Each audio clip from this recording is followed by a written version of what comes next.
sometimes things just do not work out the way that you think they're going to work out. In May, 38-year-old Ethan Ward graduated from USC with 2 degrees, an undergrad in journalism and a master's in public diplomacy. But in 2010, he had other dreams of being an actor. I started taking acting classes and really hitting the ground, but it is grinding work. I did it for like 4 years until I realized that I did not have the passion for it. Then it was like, okay, do you go back to DC? Do you stay here? And if you are going to stay here, then what is the plan? I decided that I wanted to stay, but then it kind of sent me into like a depression because I had to like really stop and think about what it is that I wanted to do with my life. Ethan got depressed, his sister calling the police after not hearing from him for months.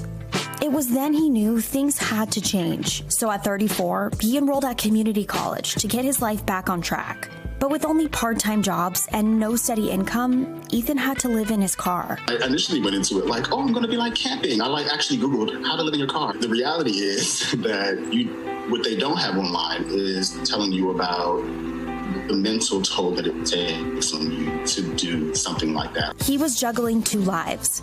One as a student and another being homeless. Your life becomes consumed with where am I going to charge my phone? Where am I going to sleep? Where am I going to clean myself? So I had to constantly fight that. Then I don't care anymore. I give up.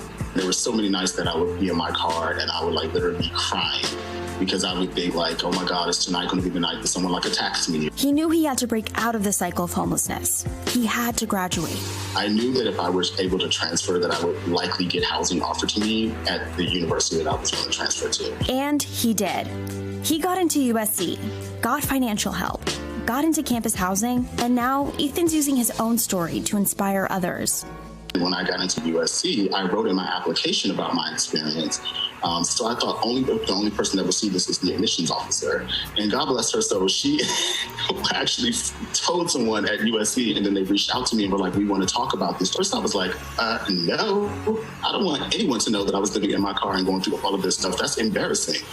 But I had just read a book by Shonda Rhimes. She talks about how she decided for 1 year she was going to say yes to every opportunity that came her way. And I was like, don't be afraid, just do it. I was like, sure, I'll do it. I found that people were so supportive, and LACC ended up seeing the story, and then they asked me to come and speak there, and they told me when I came to speak that we decided to open up showers and laundry facilities here on campus. So other students that are experiencing homelessness will have access to showers and laundry so they can keep their clothes clean and keep clean so they can feel inspired to still want to come to class. And that for me was like, okay, this was so beyond me and me being embarrassed. What did this teach you about life? No one has it all figured out. We're doing the best that we can. And once you kind of realize that, it makes it so much easier to be open and embrace life and embrace opportunities that are coming your way.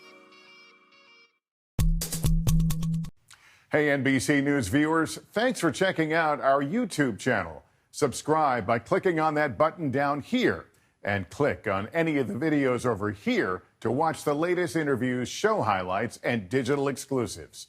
Thanks for watching.